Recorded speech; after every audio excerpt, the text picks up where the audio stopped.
Bentley at the 1. Bentley has an angle, and he's got just the kicker to beat.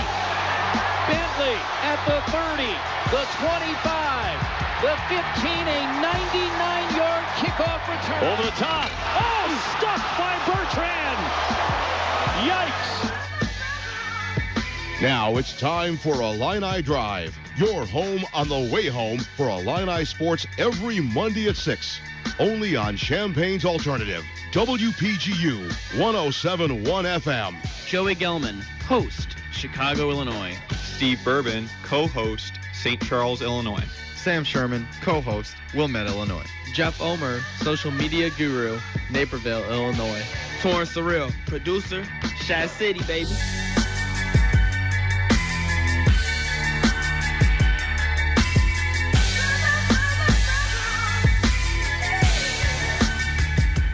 Welcome into Illini Drive on WPGU 107.1. This is your home on the way home for Illini sports. Follow us on Twitter at Illini Drive to stay updated throughout the show and interact with us.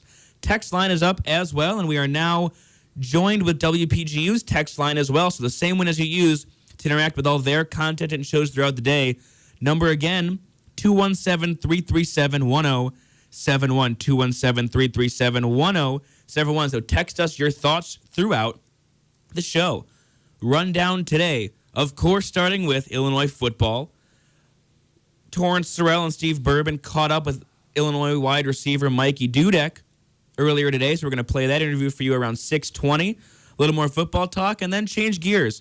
Maybe some Bulls preseason talk as they play tonight. I know Torrance would be very excited to talk about that. Some Chicago Bears, maybe wacky college football week and MLB postseason. Anything's on the table, but we start with Illinois football. Illinois losers this weekend, and I know it's sad to say that.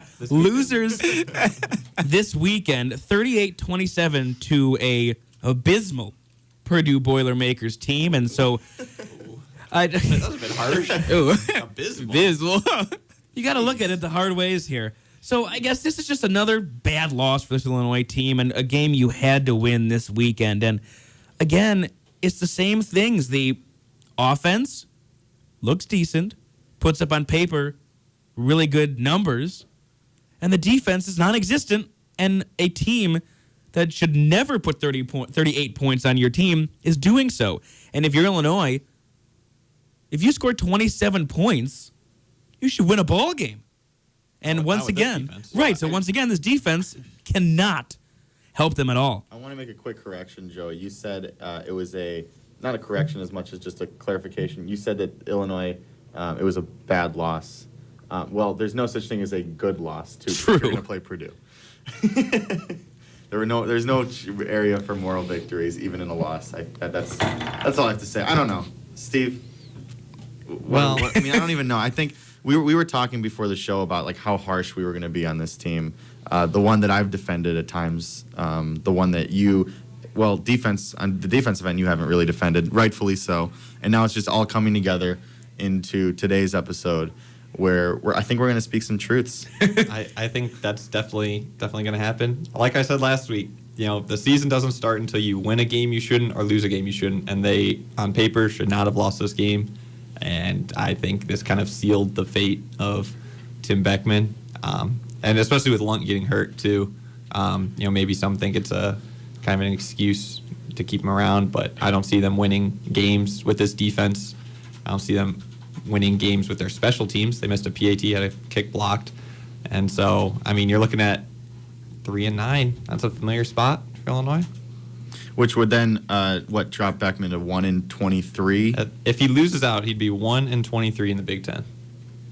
It sounds so much worse when you say it. It's dark times for Illinois football. It just is. I was listening earlier today to one of the other shows in the area, and they said this 3-year period could be one of the worst in terms of Big Ten wins in Illinois football history. That's saying something. Yeah. Under Ron Turner, they had right. 1-11, 2-10. That was a couple years there.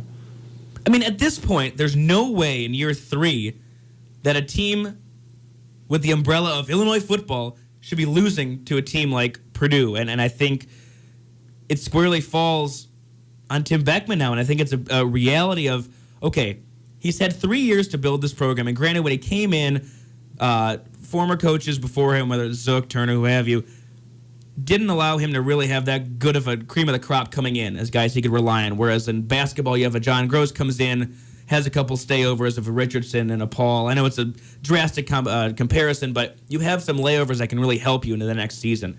So Beckman didn't really have much and hasn't really built anything in the last 3 years. And you look at the offense, and the offense has been somewhat of a bright spot where you bring in a guy like Bill Cubitt in year 2 of Beckman's tenure, and you're able to get a lot of guys out of JUCO, whether that's a Geronimo Allison. You get a guy like Mike Dudek, a freshman. You get Wes Lund to transfer here, even though he kind of had some strange restrictions on his transfer eligibility to other places. So the offense seems like kind of a draw. But when you go all the way back to the top, Beckman's defense first. He's a defensive guy, and you've seen no improvement from his defense over the last 3 years. And recruiting-wise, he has barely any locked up for next season that are impacting. If you're relying on the guys you already have now and not adding new talent next year, you're not going to get any better. They just lost all their juice. Yeah, I mean that's pretty much what it is. Yeah, I mean, I think the frustrating thing is like you look at you look at like Beckman and going forward, and there wasn't there really like weren't like great expectations. It's not like people were holding him to this standard of if he doesn't, if they're not a bowl team every season that he's here, then it's a disappointment. I think people were just looking for any kind of improvement, and there was like the opposite. Like they just seemed to have gotten worse. And he and his staff brought in some guys who probably could have, again, on paper should have helped this team, progress and become even slightly better on defense, for example. And they look worse, which seemed impossible, but might actually be the case. And I just don't think they have any answers. I mean, not that they're going to really talk to the media anyway, but it's been the same script after losses. Can't give up the big play. Can't have crucial mistakes. But there are crucial mistakes. I mean, Purdue had 4 rushes of over 44 yards by 4 different players. And their quarterback. Their quarterback runs over a 5-second 40, and he had a 62-yard run. Like, let that one sink in for a little bit. It's unacceptable. I mean, first of all, who was their quarterback? Appleby. Steve, can you just give us a quick, I love 10-second, just a 10-second rundown on who Appleby was going into this game? Coming into this game, he was 9 of 23 for 81 yards. Sorry, all I can do is laugh. That's bad. That's not good. And he's a sophomore. Yeah, this was his first career start, and they made him look like a good It looked like they had no game plan against him. No. It wasn't good. No. It's just, unless, I don't know. It seems like if there's one broken tackle, it's just instantly a 30 or 40-yard gain. Like, that's just cannot happen. But why can't this team tackle? I feel like we've been saying that but I feel like we've been saying that for 3 years. And no matter schematically what you see in the field may not be the right call, whether they're in too much zone, too much man, what have you. But they can't tackle, and that seems consistent. And you would think a guy who loves defense, like Beckman, like Banks, and these guys that are specialized, you teach a guy how to tackle. I think, it's like, it's just, and that's one of those things where it just goes back to, it's really laughable where Beckman is this defensive-minded guy, and you're looking, like I said, for any kind of improvements. And it seems like that's one of those things where if you see a problem, whether it's in practices or scrimmages or whatever, with tackling, that's basic stuff. Right. If you can't fix tackling, how are you supposed to scheme against a real team and think you have a chance to win? I'll stand up for Beckman just a little bit here. Good luck. But they could be in the best scheme in the whole world. These players can't tackle. Illinois has had the same players. This is the same defense from last year. You take out Houston Bates, Jonathan Brown, Tim Kennard. Everyone else is back. They couldn't tackle last year. They can't tackle this year. And so, for all I know, Beckman could be a defensive genius. I don't think he is, but he could be. And they could be. They're just not in the right spots, which is coaching. Or they're not making tackles. Yeah, so what you're saying is Beckman for defensive coordinator. At somewhere else. Well, I just wonder, So are you taking away the fact that there should be some sort of growth though, even if a player is not a great player, that after a couple years that there shouldn't be any kind of improvement? No, there absolutely should. And is that coaching or is that on the player?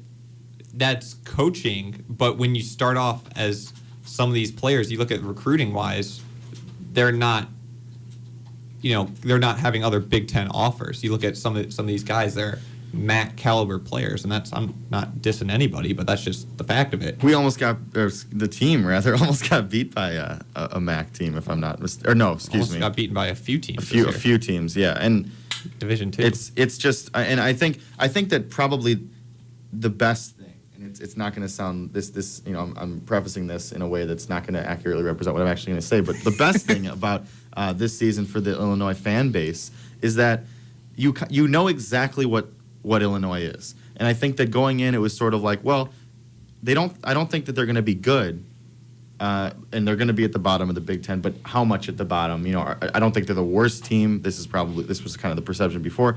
And now, no, it's quite simple. They're the worst team in the Big Ten.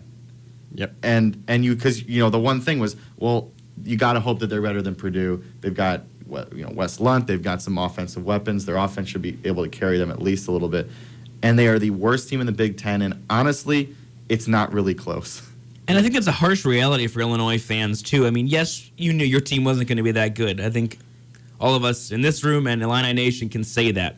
But you didn't think they'd be that bad, and I think when you mention, as much as the coaching is an issue on defense, the players just aren't up to the talent level that you would get good defensive play from. But the one thing that differentiates college ranks and the NFL is the fact that college coaches are also responsible for bringing in the players themselves, and that's where I think it's a bigger issue because Beckman's just not able to compete recruiting-wise. There's no chance. He's gotten some gems from JUCO. On the offensive side of the ball. He's gotten good recruits offensively, which is but I feel like it's a lot of sell. Yeah, I just feel like it's a lot of more Cubit than it is Beckman. I just feel like if Beckman's coming in as a defensive guy and he can't get defensive guys to come to his school, which is in the Big Ten, what is supposed to be a power conference in college football, hasn't been as of late, that's an issue. I don't know how you can move forward and build something with that. Already in year 3, seeing no improvements. And I think the real money question here is, does he make it through the season? Oh, I'm excited, honored, privileged to cook you lasagna.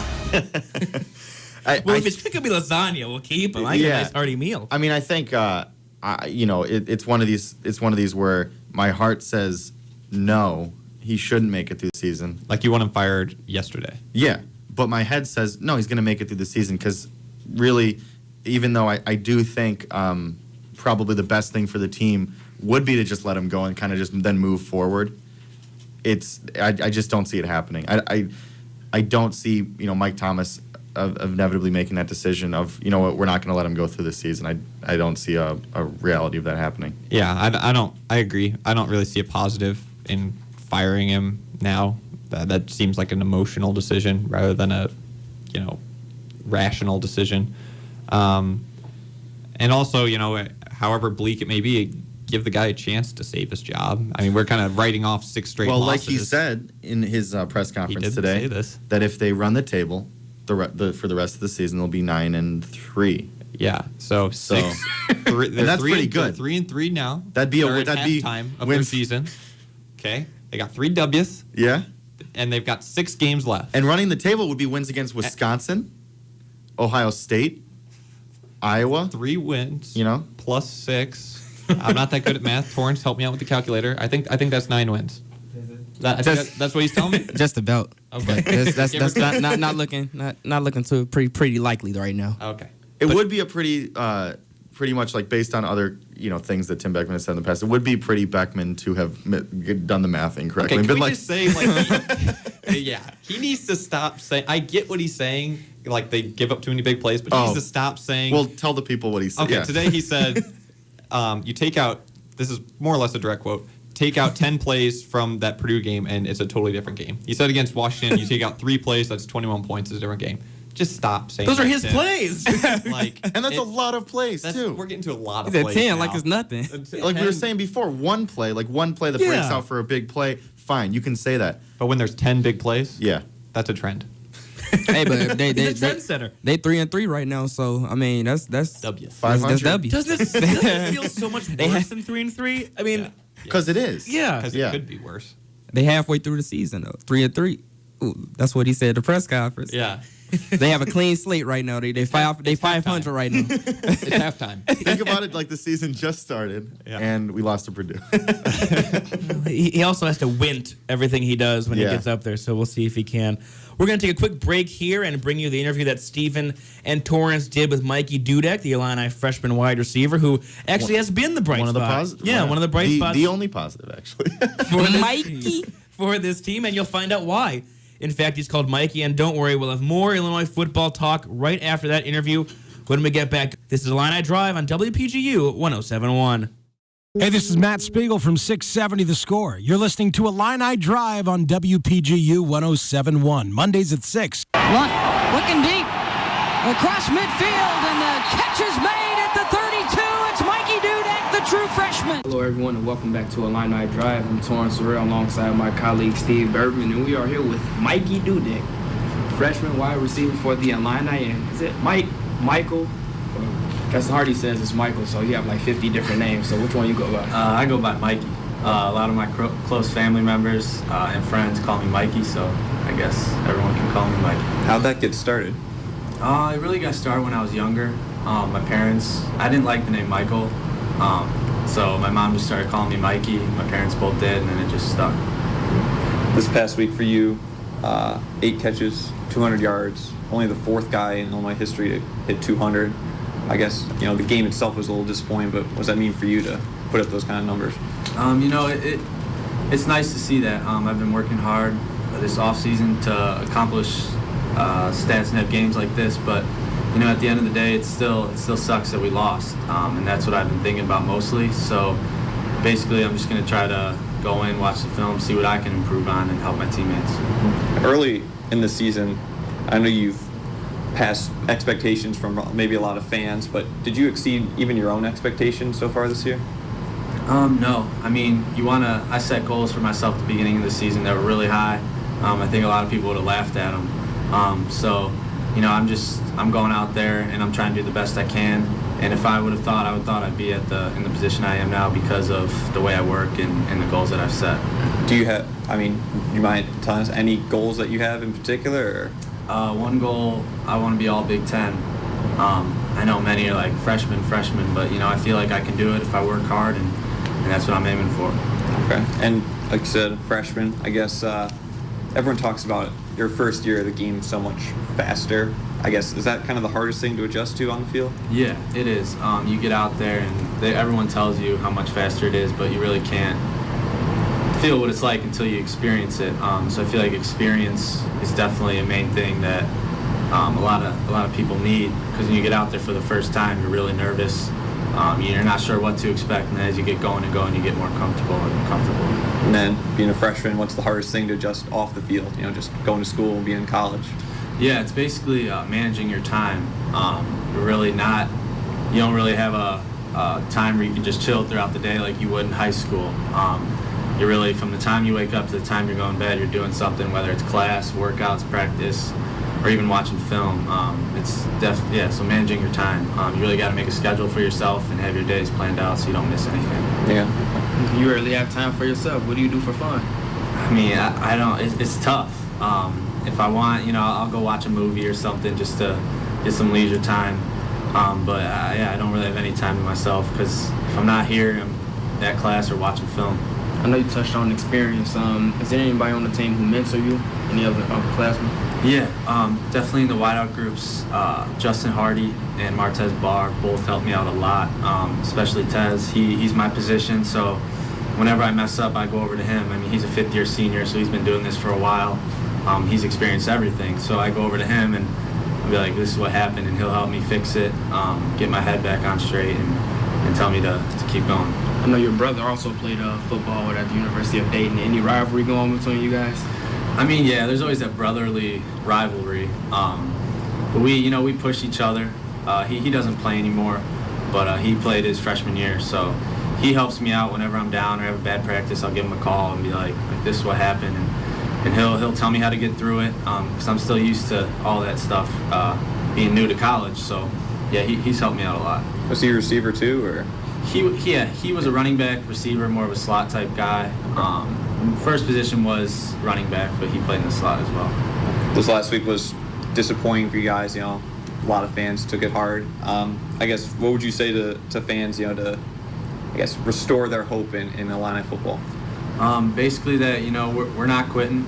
We're gonna come out this week and prepare for Wisconsin, and we're gonna go try to get a win. We just ask, don't quit on us, because we're gonna keep working hard, and I think we're gonna shock some people, because I feel like we're gonna have a great week of practice. Yeah, Wisconsin. Have you ever been up to Camp Randall for a game, or? Yeah, I did. I think I was in like 7th or 8th grade. I went up there with my dad. It's pretty crazy, the environment. So I have a friend who plays on the team too, so it'll be good to play against him. Yeah, I went there. The thing I remember is the jump around. Yeah. Right before the fourth, I think, like the whole stadium was shaking. Yeah, it's crazy. That's actually the one thing I remember too. Mm-hmm. My dad had heard about it, so he told me about it when we were driving up, and I didn't think anything of it. And then when it happened, you're just like, wow, this is pretty cool. Yeah. Of course, it'll probably be cold. Yeah, freezing. It's in Wisconsin. Yeah. Also, heard that you ran track in high school. So, what drew you to football? I ran track my junior year. I just ran a few meets. So football's always been my main sport. I ran track to stay in shape, to try to get faster, and it helped me out a lot. I like being on a team. Build friendships that way too.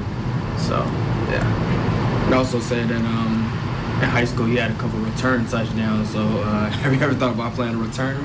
Yeah, I have. Right now I'm backing up V, who's one of the best in the country. So every day I'm learning from him, trying to see what he does, because he's obviously doing something right if he's one of the top in the country. So I'm taking mental reps off of him. So when I do get a chance to go out there and return one, hopefully I'll take it for a touchdown. So you're also from Naperville. So any favorite teams? You a city boy? You like any Chicago teams? Bulls, Bears? Yeah, diehard Bears fan. I've always loved the Bears. It's rough. Right? It's rough.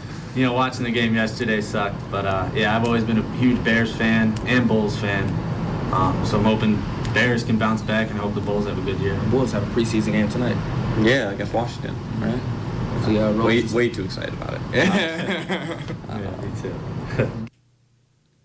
Our thanks to Mikey Dudek for helping us out with that interview earlier today. So Torrance and Steve, thank you for that, as Steve makes fun of my microphone antics. As I don't know what you're talking about. One thing, go for it. One thing I found interesting when we talked to him is that how he was saying, like, he's I guess Bentley's backup. That's something I didn't know going in. I didn't know that either. Yeah. I always thought if something happened to Bentley, Mosley would take over. Right. He's the other guy back there. Or probably Red Grange was going to come back. Couldn't take it. Red Grange, Mikey Dudek, what's the difference? Yeah. He'll put his statue up right next to Grange's in about a year. So our thanks to Mikey Dudek helping us out, getting us some instant information on this Illinois football team. But the big story out of the weekend is the man that throws Mikey Dudek the ball is Wes Lunt, who touted as the savior of this Illinois football program coming into the year, as Steven sheds a tear here, fractured his leg in that last game and will be out 4 to 6 weeks with a leg fracture, so a big blow to this Illinois team. But it can only be one thing. It's Riley O'Toole's time to shine. Welcome to this special edition of Tool Time. I'm Tim the Tool. It's Tool time. It's Tool time. Please spare me. I can't watch him. Yeah, it's tough. It's really, really, really hard to watch him, especially knowing that he has, he has experience in the sense that he's, it's his final season and he's been a backup for a long time, but it is really hard to watch him play quarterback. And I'm not, if you don't get constant reps and all that kind of stuff, there's something to be said about that. But man, when he's in there, it's no good. No good news comes from that. Yeah, this season he's at 52% completions, 1 touchdown, 4 picks. His decision as a senior, you'd think that your decision making at least is a little bit improved. but it's like he gets into trouble, and it's like instead of throwing it away or running out of bounds, he just like throws a pick. He has no. Lunt can get away with a lot of stuff because he has a great arm. Yeah. O'Toole doesn't. So when he makes bad decisions, it's a floater out there, and he gets into trouble in a hurry. He's no more mobile than Lunt. I mean, he tries to run, but I don't know. Maybe it's like the clear visor. He thinks he can run a little more. But I hope we see a little more Aaron Bailey, and Beckman was a little ambiguous today. One time he said there's no way that Bailey redshirts. Then he said later that nothing's decided. Then he said, if he can help us win football games, he's going to help us win football games. That's exactly how he said it. Yeah, well. And they'll make you lasagna. I mean, I don't know what to do here. I mean, if you're Riley O'Toole, it's a nice story. Your senior year, you get to play and go out in the glory of you started the last couple of games for Illinois and go out with a bang. Yeah, right before you're not being in the NFL. But I guess it's just a difficult spot because if you're an Illinois fan, and don't take this the wrong way, please still call in during the week for tickets and come to the games. But what in the world are you watching and looking forward to the rest of the way? If you have a guy like O'Toole in there, doesn't show anything towards your future of your program. And I would hope they don't take away Bailey's red shirt, because I think that's a waste because you're not winning anything this year. You might as well keep him under eligibility because Lunt's just going to come back and take the starting role again next year. So there's really nothing left here, and especially with a lame duck coach in Beckman that may not either survive the season or be canned after the last game of the regular season. I don't know what you watch for. I don't know what you look for because O'Toole isn't your future. He's gone. Beckman's not your future. He's probably gone. So there's nothing really here to say, boy, Illinois football's jumping up the ladder, and even though they're losing a bunch of games, you can see improvements going forward. It doesn't seem to exist.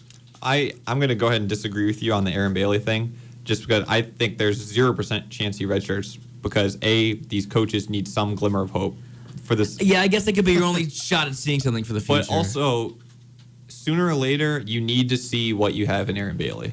It needs to be more than just hype and, wildcat plays from last year. You need to. I think that's what the rest of this season should be. I agree. You know what you have in O'Toole. It's not great. You're not going to win. Okay? So with Bailey, let's see what he can do, because in Lunt's college career at Oklahoma State and here, he gets injured. I mean, maybe it was just bad accidents or whatever, but both times he's been injured. So moving forward, yes, Lunt would be number one on the depth chart, but you still need to know what you have with Bailey. And I think the rest of this season, there's no better experiment than live games to give him multiple starts and just work him into the regular offense, because we've never seen him do it. And I mean, it's really also, and not that the team is catering to the fans in any way, but it's almost like fairness to fairness to everybody who's questioning, like, why can't we see Bailey? Why can't we see Bailey? Why can't we see Bailey? Well, if Bailey's really not ready, then show, like, it's almost like, Sam Sherman demands answers. No, I demand answers. And I mean, seriously, it's like I wonder, why can't Bailey just be thrown out there? Because then at least, like they've been saying, well, O'Toole's kind of the guy, O'Toole's still ahead of Bailey and blah, blah, blah, whether that's from, knowing the playbook and all those kinds of things. Well, then let's see Bailey not know the playbook, or let's see Bailey make poor decisions and all those things. And he very well may. But I think it's kind of, in fairness to the rest of the players on the team, in fairness to the fans, I think, like you said, Steve, we have to see, like, what they have. Yeah, and you need something to hold on to. It's like what Joey was talking about. Even if Bailey shows glimmers of hope, like, that's better than watching O'Toole. Or Manberg. No, Manberg. We're saving him for down the road. Okay, sorry. He's in, like, 2017. He's okay, good. Just unleash fury on NCAA. But make a montage for that. Manberg, unleasher of fury. 100%. That'd be a nice T-shirt. Let me tell you something about this man. 100% completions at the spring game. Case closed. Well, lawyers. Sorry, continue your point. I don't even remember now. And, I got all jacked up about Man Bird. It's just that, like we've been saying, there's nothing to see. I just did a lot of hand motions, but not that people can hear it on the radio, but they will. But see they will see them. They'll also see our bad dancing during our music interlude break. So we got look forward to that. Yeah, and it's just it's been said time and time again in the last few minutes. It's been said a lot. There's nothing to see here with Riley O'Toole. And I hate to just continually bash on a kid, but at the same time, it's like he's, if he's going to continually make poor decisions and not look anything like a guy who can just step in and not lose you the game, then there's nothing else to see, and you have to just see what else you have, and you also brought up a good point earlier with Beckman, and This is really, not that there's a realistic chance of them doing any more damage going forward, but if Beckman wants any shot, well, maybe you have something in Bailey, and maybe Bailey can spark some sort of a magical run. Anything. Anything. I don't know. Yeah. With O'Toole, again, another tough environment for him. We saw him at Nebraska in prime time, threw 3 picks. Now he's going into Camp Randall against a probably pissed off Wisconsin team that got beat by Northwestern. Never want to mess with pissed off Badgers. That's a bad camp story waiting to happen. Yeah. And I think the Illinois defense will find out about that this week. So we'll see. I hope we see Bailey more and more, and hopefully sooner rather than later. I'm just always worried about taking a kid's red shirt, especially halfway through a year. I've seen it with other sports too. As much as you want to see the glimmers of hope, I just don't know if it's worth it in the fact that even though he's Beckman's guy and was recruited by Beckman, if Beckman's gone, he may still be downwards in the depth chart. If Beckman stays, Westlawn's still ahead of him. So it's just, you want to see him play and get packages. I just don't know if it fits this time, especially if they've put him as a redshirt at least through halfway through the season here. So we're going to take a quick break here and come back and talk a little bit about maybe some Bulls preseason, a wild weekend of sports as well. And then we'll hopefully, if we have time, end with Bad Ass of the Week. You're listening to Illini Drive on Champaign's Alternative, WPGU 107.1. This is Stephen Bardo. If you want all the latest and greatest in sports, check out the Illini Draft, WPGU 107.1. There's Rose. Oh, he's back. Got a little bit of bounce in those legs still, folks. Welcome back into Illini Drive. I hadn't heard that Stephen Bardo one. I like that one. If he likes us, we love him. That was cool. Transitioning here, as you heard the Derrick Rose highlight, we're going to talk little Bulls preseason basketball. Yes, sir. Boo. And I know we never want to talk about preseason sports because that's just kind of sad sometimes. But in this case, Derrick Rose finally returning to United Center tonight, facing off against, again, I guess. Return 2.0, 2.5, 3.0. It's a working title. Yeah, whatever you want to call it. At the UC against the Wizards this evening. In prime time. Prime time. So I guess just what do we want to see? We didn't see much in the USA national tournaments throughout the summer. He shoot? He was from behind the arc? Like 1 of 18 from 3 or 1 of 23. All right. Yeah. Just continue on with your conversation. It wasn't we'll get back to that later. I got your back, Steve. It wasn't very good, and it's just kind of frustrating because you want to see him get his sea legs back under him here and get back into the swing of things of playing competitive basketball, but then you have him go in this tournament and really put up a dud. I think it was today. I'm just very passionate about this. I think good. It was today. We like passion. Today or something, Derrick Rose said something like, again, it's not an exact quote, but it's basically what he said. He was saying like, I know I shot really badly in the USA or whatever, but it couldn't get any worse, so I'm excited to see what happens. Sweet. Why are we letting him get away with that comment? Because he's Derrick Rose. Right. Youngest MVP in league history. You guys continue hyping up this Bulls Wizards. I'm a Heat fan. I'm a Dwayne Wade fan, so I have a history of injured Chicago players. I know how it feels. But in Derrick Rose's case, I feel like it was good for as a fan of the game. I'm a Derrick Rose fan too. The fact that he was out there playing basketball again, I think that's the main case. No matter how poorly he shot, he had guys on the team like Fareed and Harden and Steph Curry, guys who could put up points. But the fact that he was out there actually playing ball again and not wearing a suit on the sidelines, that was the most refreshing part to me. No matter if he scored or not, just seeing him out there again playing ball. Yeah, I didn't think he he looked to do a whole lot. I mean, he was on this team, with a lot of great NBA players, and Krzyzewski even said that he wishes Derek would be more aggressive and stop thinking about his teammates so much.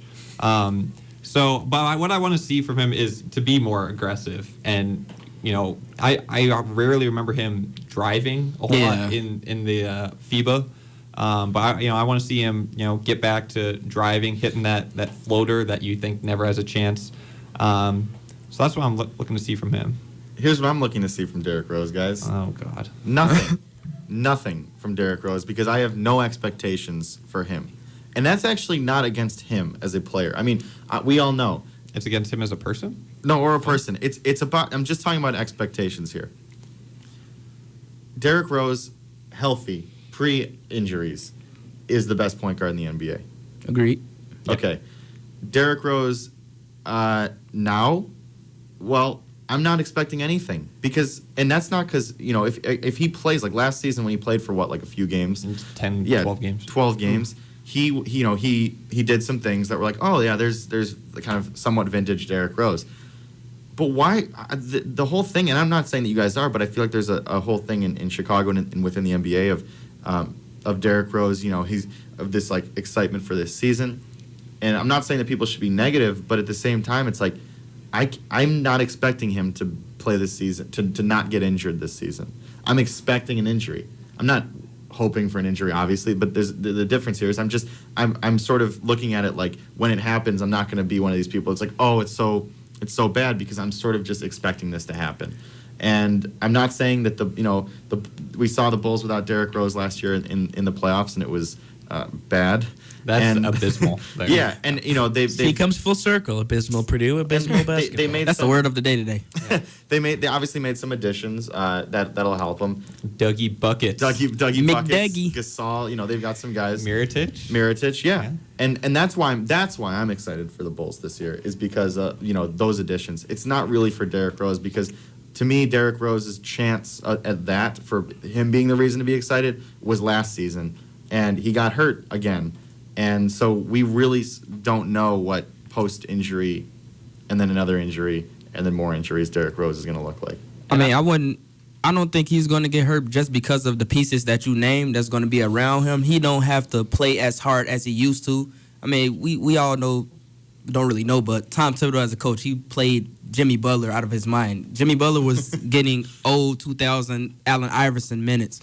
So Thibodeau plays his players hard. We know that. But the fact that the Bulls have so many different pieces now surrounding him, Derrick Rose don't have to play as hard as he's supposed to and pretty much wearing down his body because that's really what it came down to. And they got a little depth at point guard. I mean, Heinrich can come in, be serviceable. They got Aaron Brooks trying to be the next, heat check guy off the bench. Right. I love that. The bench mob is back. And they even got Etuan Moore on there. I don't know if he'll make the team. Chicago native. Yeah, East Chicago in the Indiana. East Chicago. Brooks went to Purdue.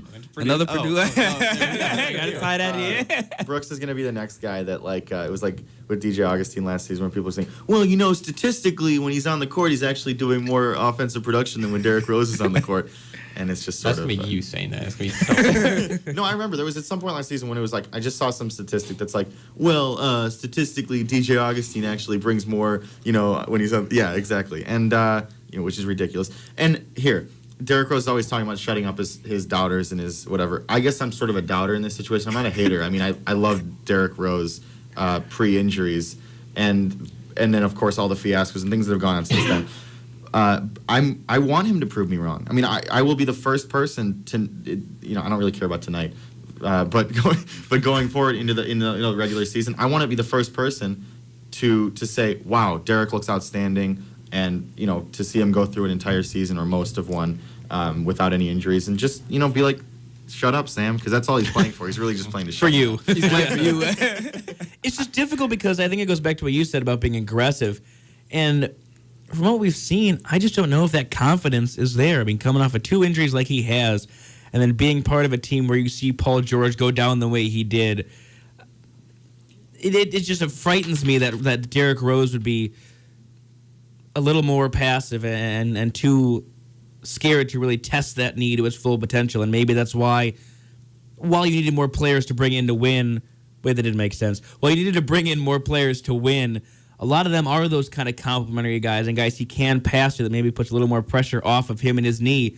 But I think for the Bulls to get to the next level, he has to go back to being that aggressive guy, and that comes first with getting your head straight and getting confident. And from what we've seen in the U.S. games, I don't know if that's there yet, and it may take some time. So the doubters may have their way for a little bit of the beginning of the season, but you just hope it turns around. And I don't think he was trying. Well, I don't know. Maybe he was, but I don't think Team USA games during the summer is the time to like fully test your knee. Right, yeah. But you like to see something. And by the way, this is not coming from. I'm not judging him on his USA performance. Sorry, that was me. You can. I'm just saying in general. It's not from that. But Steve, go on. I just wish Thibodeau. I wish he wasn't so freaking stubborn, and I wish he would take a page out of Popovich's book. I love Popovich. He's outside of Thibodeau, he's my favorite coach. But he treats the regular season just as a tune-up for the playoffs. He really does. And he will play all 12 guys. Duncan and Parker, they're on the Dwayne Wade plan. They're going to play 55 games. They're not you got to go there. They're not going to play back-to-backs. Dwayne Wade, do they let Dwayne Wade use his walker on the court? Oh, it's like that. Oh, okay. He's back now. LeBron is gone now. I mean, he's the face of the team again. Wow. It's a good thing. Chris Bosh got more money than he did, didn't he? Yeah, Chris Bosh getting money. My favorite is when Dwayne Wade gets touched and you think he's going to be out for the year. Oh. Seriously, though, how many? I know that this is going off track, but Torrance, you're a Dwayne Wade fan. What's up? What's the deal with like him? These, I'm not saying he's not. There's no reason for him to like fake injuries or anything. But when he goes down, a flopper. When he flops and he's on the ground, it's like, okay, you got the foul call, now get up, and he just stays on the ground, and it's like, oh, it's almost like he just wants the announcers to go, look at him, just fight through this. He's all just, I don't know. Oh man, I don't know what you're talking about. I didn't see nothing out there. But I wish, going back to 5 minutes ago, I wish the Bulls and Thibodeau would not ride his guys so hard. Jimmy Butler's going to play 43 minutes this year. In a preseason game. Yeah, Luol Deng did for a decade. Mm-hmm. But I wish they would play Rose, limited minutes, give him nights off. You've got point guards there. Right. And experiment with what works. Because if he does get injured, you're going to need to know how to play without him. And they've done that the past couple years. But use the regular season to experiment with lineups and figure out what is best, and not worry so much about being the 4th seed or whatever. Because we saw last year that doesn't matter. I wish they wouldn't kill their players to get the 3 seed, and just take it easy, and we can beat anyone. And by that time they already worn off in the playoffs. Yeah. So, agreed. We'll have to wait and see. So Bulls play tonight. Wizards 7:00 preseason. Derrick Rose's return 8.0 to the United Center. And Paul Pierce. And Paul Pierce. That's true. Paul Pierce. He actually had the wheelchair. There you go. Yeah. So do we want to do badass really quickly here? We'll go around. No intro, and I think we need to rework that intro because it's literally 5 minutes long. As long as we get the good, fun parts in there, we'll try to get that for next week. New intro right here. Joey Galvin! So let's go around. Let's go around. Yeah, I'm the badass of the week, I guess, or you're making fun of me. All right, quickly, we'll go around badasses of the week. I'll go first. Pierre Garçon. I'm calling my shot. Oh, no. My 10 points in That's fantasy. not what you said you were going to Sam do. Sherman. I need Pierre Garçon to score 11. I'm calling my shot. He's my badass of the week. He's going to put up 11. Are we doing this right now? My badass of the week, Joey? Seahawks defense. Dun, dun, dun. I had a real badass, but this is now my real badass. Richard Sherman and the other defensive backs of the Seattle Seahawks defense take down Pierre Garçon. Don't let Pierre Garçon. Do not let him. Whoa, see the accent in it. Get your croissant with that. Jeez. Do not let him break out in any big plays, and I'll be 4-1 in fantasy football. Yeah, it's all about the garbage time. That's what I'm banking on. I got Tom Brady passed 50,000 passing yards against the Bengals, sixth quarterback to do so after all the trade rumors he had, and pretty much the Kansas City Chiefs thrashed him a few weeks ago. So just a great way to silence the doubters, and obviously a Hall of Fame guy. Oh yeah, I love that. I love that pick for badass of the week. But real quick, we probably have no time. We got a few minutes. I think Steve and I actually might have one that we can share on this one in all seriousness, and that is the mustachioed Kyle Orton. Kyle Orton, the man, the myth, Uncle Rico, Kyle Orton. No, really though. I mean, that's a fun win for him. it helps the Bills. Helps my Bears in the NFC North. Yeah, taking down the Lions at home. You know what?